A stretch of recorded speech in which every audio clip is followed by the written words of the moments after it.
Bom dia, boa tarde, boa noite, dependendo da hora que você está nos assistindo, né?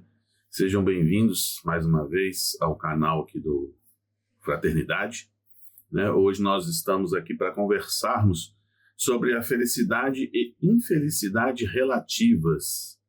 Esse assunto está lá no livro 4, né? Capítulo 1 do Livro dos Espíritos. Mas antes da gente começar, não é, nossa conversa propriamente dita, vamos fazer a nossa preparação e em seguida a nossa prece. A preparação eu escolhi do livro Caminho Espírita, o capítulo 51, o título Desgosto. É uma lição de Emmanuel. Referimos-nos habitualmente aos desgostos da vida como se nada mais tivéssemos que pensar. Tal ocorrência sobrevém de vez que, em nossas atuais condições evolutivas, somos ainda propensos a fixar o coração nos fenômenos do mal, extremamente desmemoriados quanto ao bem, a feição de pessoa que preferisse morar dentro de uma nuvem à frente do sol. Ligeiro mal-estar obscurece-nos a harmonia interior e adotamos regime de aflição que acaba por atrair-nos moléstia grave. Isso porque apagamos da lembrança os milhares de horas felizes que lhe antecederam o aparecimento, sem perceber que o incômodo diminuto é aviso da natureza a que retomemos posição de equilíbrio. Breve desajuste no lar interrompe-nos a alegria e desvairamo-nos em revolta, instalando às vezes perigosos quistos de malquerença no organismo familiar. Isso porque quase nunca relacionamos os tesouros de estabilidade e euforia com que somos favorecidos em casa, longe de observar que o problema imprevisto expressa a bendita oportunidade de consolidarmos o amor e a tranquilidade no instituto doméstico. Um companheiro nos deixa a convivência e deitamos longas teorias acerca da ingratidão, estabelecendo complicações de profundidade. Isso porque olvidamos as afeições preciosas que nos enriquecem os dias, incompetentes que nos achamos para concluir que o amigo, tangido pelas forças espirituais com que se afina, terá buscado o tipo de experiência mais adequada aos próprios impulsos, com vantagem para ele e proveito nosso. Insignificante desentendimento reponta na esfera profissional e exageramos o acontecido, lançando perturbação ou incrementando a desordem. Isso porque, muito dificilmente, ligamos justa importância aos dotes inúmeros que recolhemos no nosso campo de trabalho, inábeis para reconhecer que o destempero havido é o ensejo de proteger e prestigiar a organização a que fomos chamados em favor de nós mesmos. Desgosto está efetivamente para o coração, como a poda para a árvore. Se dissabores nos visitam, recordemos que a vida está contornando o prejudicial e o supérfluo em nossas plantas de ideal e realização, a fim de que possamos nos renovar e melhor produzir. Oremos. Amigos espirituais, obrigado mais uma vez pela sua oportunidade de conversarmos sobre a doutrina espírita, sobre a lei divina. Que possamos, em paz, organizar nossas ideias e aprender um pouquinho mais. Muito obrigado, que assim seja. Muito bem. É claro, né? Não escolhi essa lição por acaso. Tem tudo a ver com a nossa conversa de hoje. Emmanuel nos lembra que os desgostos, né, vão nos visitar sempre. Mas como é que a gente trata isso, né? A gente para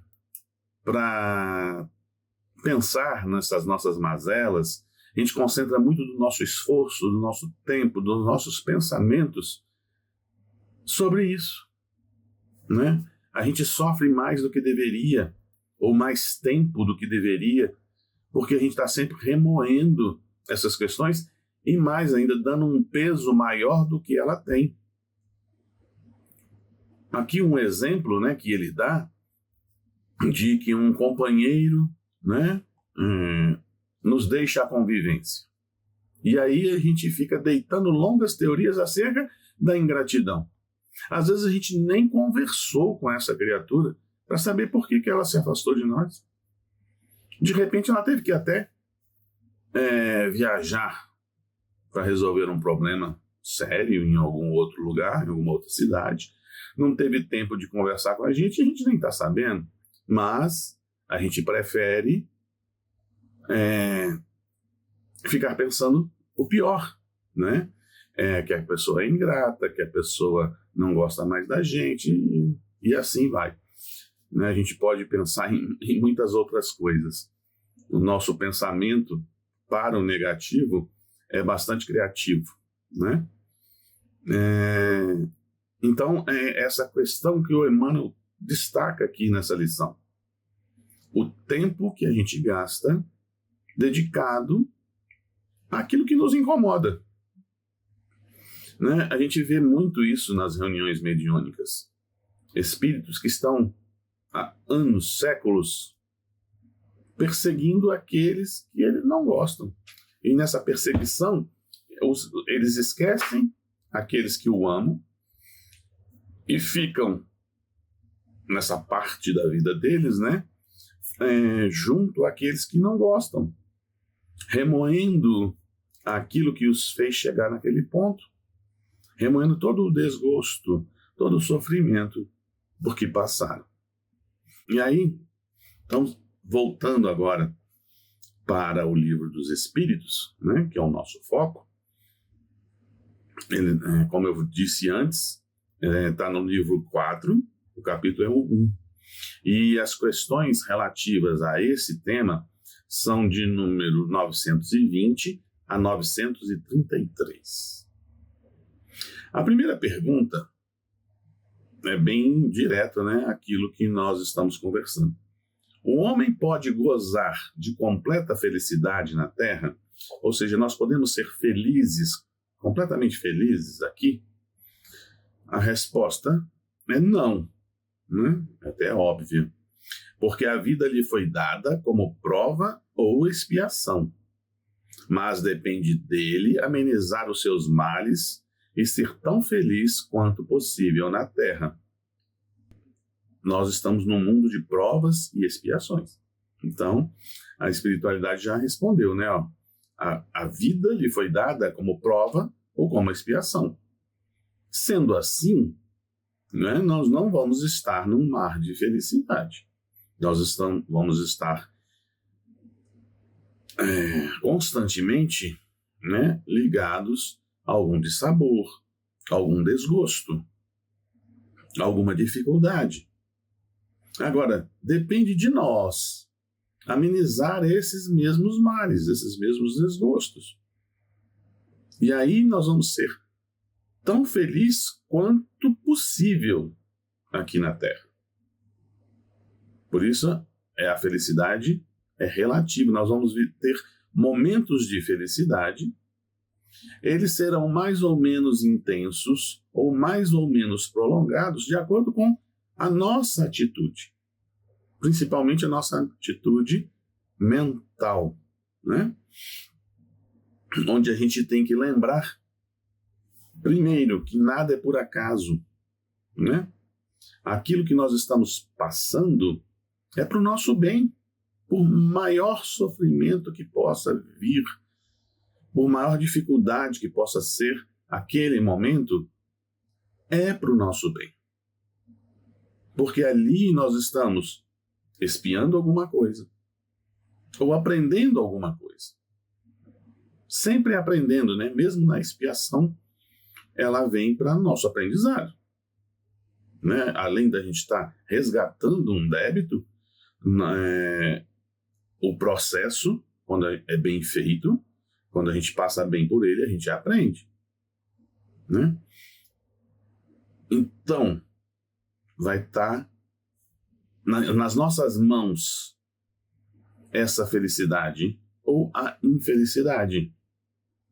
O tempo de duração desses dois planos. Kardec continua. Concebe-se que o homem será feliz na Terra quando a humanidade estiver transformada. Mas, enquanto isso não acontece, poderá conseguir uma felicidade relativa? Né? Porque, a princípio, a pergunta é a mesma. Né? Mas aqui o detalhe é, Kardec pergunta se nós temos que esperar vir um mundo de regeneração para que essa felicidade relativa aconteça conosco. E aí a resposta é: o homem é quase sempre o artífice da sua própria infelicidade. Praticando a lei de Deus, ele pode poupar-se de muitos males e alcançar felicidade tão grande quanto compete à sua existência grosseira. Aqui, essa resposta nos lembra, né, a fala do André Luiz, que somos herdeiros de nós mesmos. Porque a espiritualidade coloca aqui, artífice de sua própria infelicidade. Nós criamos os nossos problemas, mas também corremos atrás das soluções.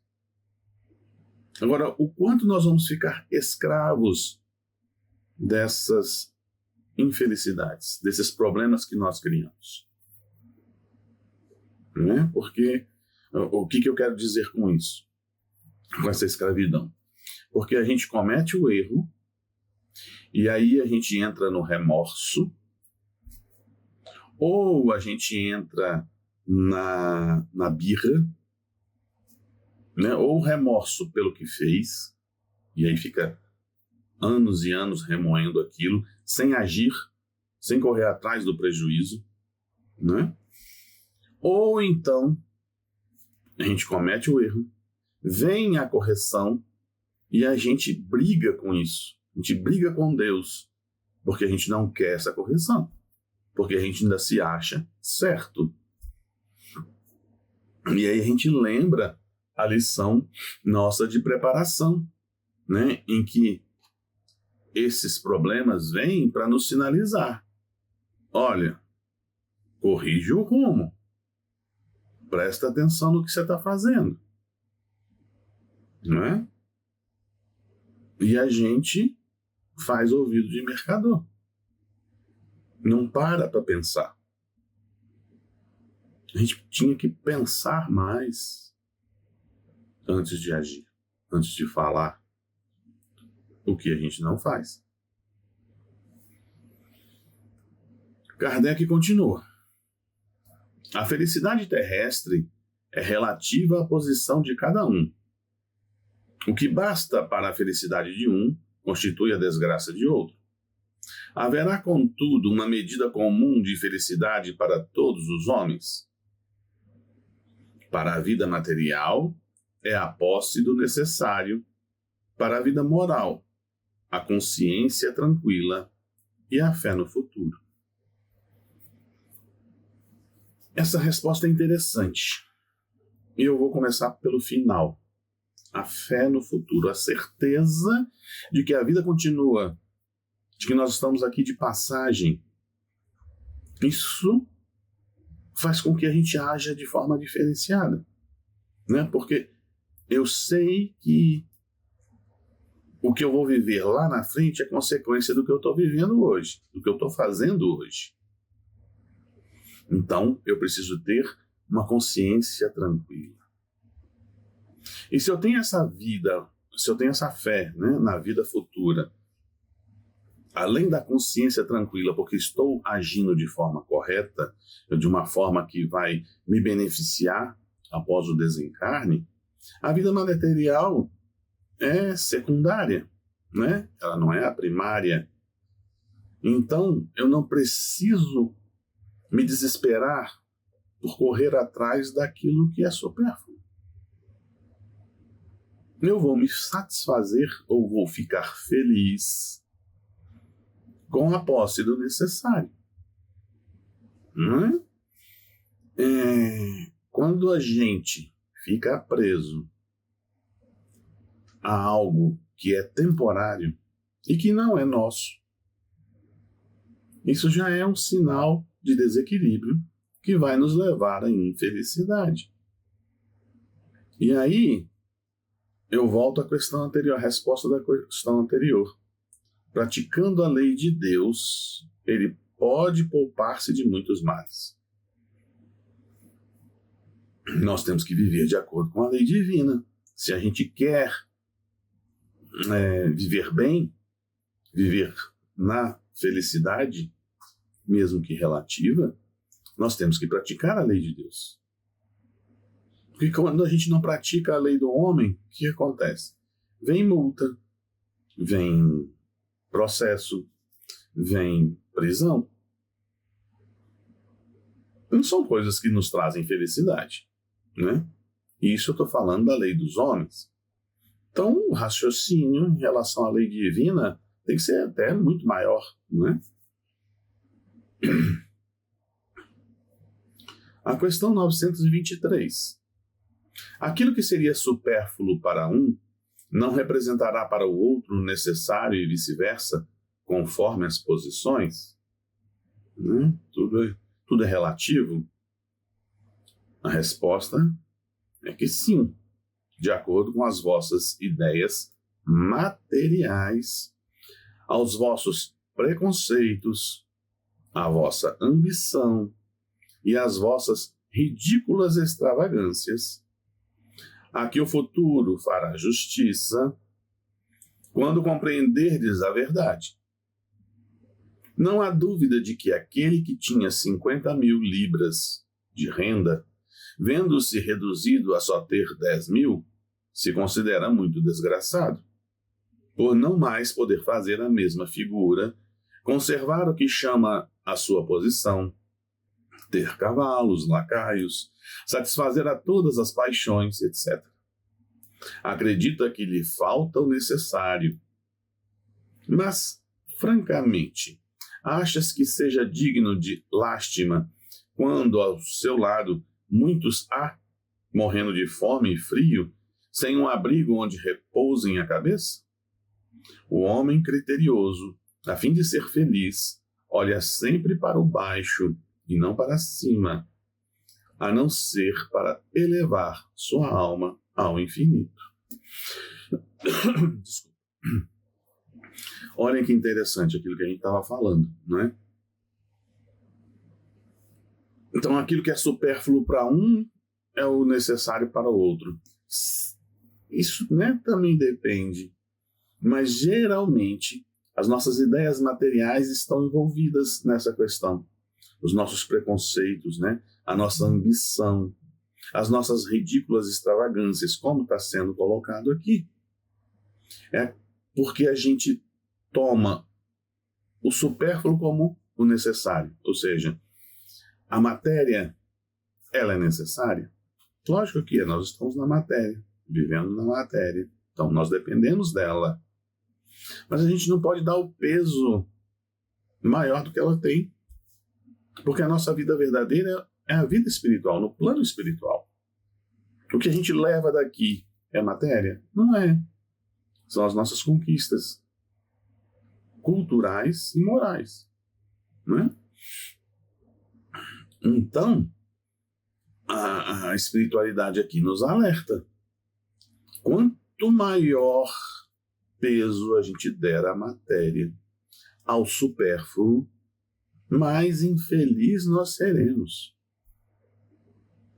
Porque dia virá, né, ele fala aqui, que o futuro fará justiça quando compreenderdes a verdade. Ou seja, dia virá em que seremos chamados à responsabilidade. Agora, o bom disso tudo é que, como está colocado aqui, quando compreendermos a verdade, quando tivermos condições de entender essas cobranças chegarão. Né? Porque Deus não traz para nós esses desgostos, esses inconvenientes, isso que a gente chama de infelicidade, em momento inadequado.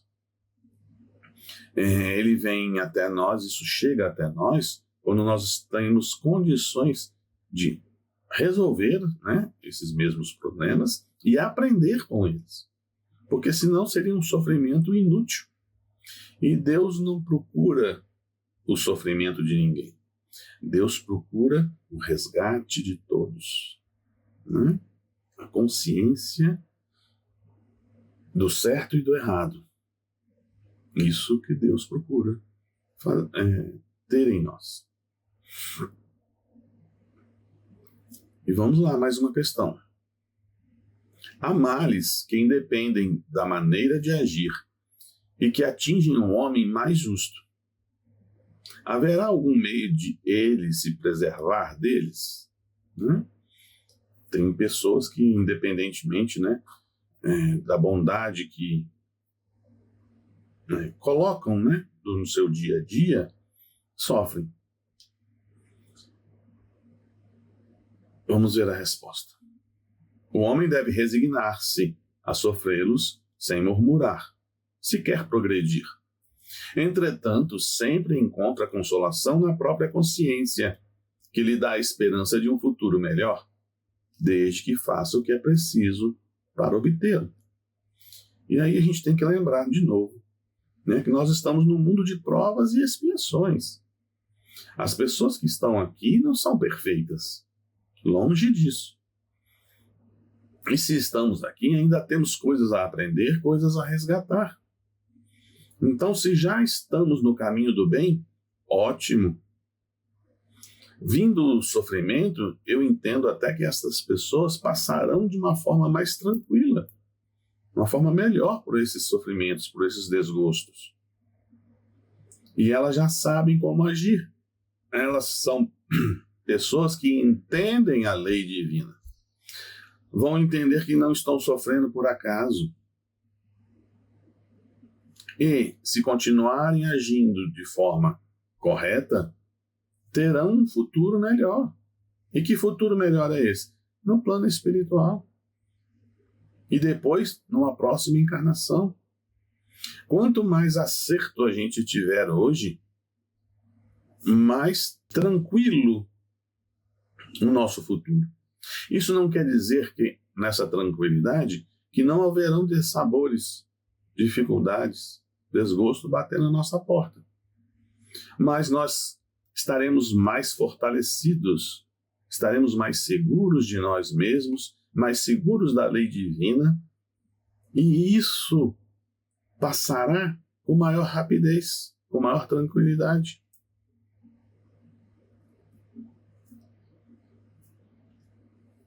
E aí Kardec pergunta por que Deus favorece com os dons da fortuna certos homens que não parecem tê-los merecido? Não é? A gente sempre, nós que não temos a fortuna, né, costumamos olhar para aqueles que as têm, né, como pessoas que não mereceriam isso. Né? Não, eu merecia, aquele não. Mas por que isso pode acontecer? É um favor aos olhos dos que apenas veem o presente. Mas sabei-o bem, a riqueza é quase sempre uma prova mais perigosa do que a miséria. E aí a gente tem que entender isso. A fortuna não é uma benesse, é também uma prova. E todos nós vamos ter que passar por todas as provas, pelo menos por todos os tipos de provas, né? E quando a gente olha para uma pessoa com bastante posse, a gente deveria orar por elas, né? Para que elas passem bem por essa prova, que elas entendam que aquilo que elas têm não é dela, não é? Porque para nós que não temos tanto, às vezes é tão difícil se desapegar de alguma coisa, não é? Imagina aqueles que têm poder de comprar o que desejarem, ir para onde quiserem, no momento que quiserem, da forma que quiserem. É muito fácil, né, esquecer o irmão, o próximo, quando você está assim nessa opulência toda. Então, e aí a gente tem que ter misericórdia com essas pessoas, compreensão, porque elas podem estar plantando um futuro muito ruim para elas, onde os desgostos serão mais profundos, mais constantes, mais intensos. Então, que elas passem bem por essa prova, né? E Kardec continua perguntando sobre a criação das novas necessidades, né? Essa pergunta é interessante, porque apesar de quando foi feita, né, ela é muito atual, né? Nós criamos novas necessidades e essas novas necessidades nos geram novas aflições, né? Porque hoje a gente tem a questão midiática, né, que nos trouxe necessidades diversas que a gente tem até que questionar se são necessidades úteis ou fúteis. E a gente fica correndo atrás disso, né, trazendo para nós, muitas das vezes, na maioria das vezes, infelicidade. Numa outra questão, ele fala que não há dúvida que a felicidade, o supérfluo, não é forçosamente indispensável. Porém, mesmo não se dá com o necessário. Ora, não será real a infelicidade daqueles que falta até mesmo o necessário? A resposta é interessante. Que verdadeiramente infeliz o homem só o é quando sofre da falta do necessário à vida e à saúde do corpo, né? Não tem o que comer, não tem como se tratar. Todavia, pode acontecer que essa privação seja de sua culpa. Nós somos herdeiros de nós mesmos. Então só tem que se queixar de si mesmo. Se for ocasionada por outrem, a responsabilidade recairá sobre aquele que lhe houver dado causa. Vejam, novamente, mesmo tendo a falta do necessário, a felicidade ou a infelicidade estará em nossas mãos, né? A forma como a gente vai reagir a isso, como a gente vai agir a isso. E todas as demais questões, e aí eu peço a vocês que peguem o Livro dos Espíritos e as leiam, né, que faltou da 928 até a 933. E tem, dentre as respostas dos Espíritos, também tem comentários do Kardec. E a gente vai notar que tudo está nas nossas mãos. Nós estamos, né, num planeta de provas e expiações, passando por um momento super tumultuado, que é um momento de transição deste mundo de provas e expiações para um mundo de regeneração, onde está escrito, né, até mesmo os escolhidos se perderão. Em função dessas facilidades todas que estão sendo criadas, hoje tudo pode, né? A gente está vendo as questões das drogas, as questões do aborto, as questões da eutanásia, e as pessoas estão esquecendo a lei divina, se concentrando na matéria. E aí eu pergunto para nós espíritas, como nós estamos reagindo a tudo isso? Como nós estamos nos posicionando? Como estamos nos sentindo? Como é que nós vamos sair daqui? Quando chegarmos ao plano espiritual, em que condições estaremos? Felizes ou infelizes? Será que hoje nós estamos plantando para o mundo espiritual a nossa felicidade ou a nossa infelicidade? Aí fica a reflexão, não é? Para a gente levar conosco. Vamos fazer a nossa prece de encerramento. Amigos espirituais, obrigado pelo socorro, pela ajuda que vocês nos dão a todo instante. Sabemos que sem vocês, nossas amarguras ou nossas dificuldades seriam ainda maiores, mais intensas. A espiritualidade que nos socorre, agindo em nome do Pai, em nome de sua misericórdia, nos auxilia, nos abranda as questões, facilitando nossa caminhada. Que possamos entender mais vocês, entender mais a lei divina e assim nos tornarmos pessoas mais felizes. Obrigado e que assim seja. Então, um grande abraço a todos e até a próxima.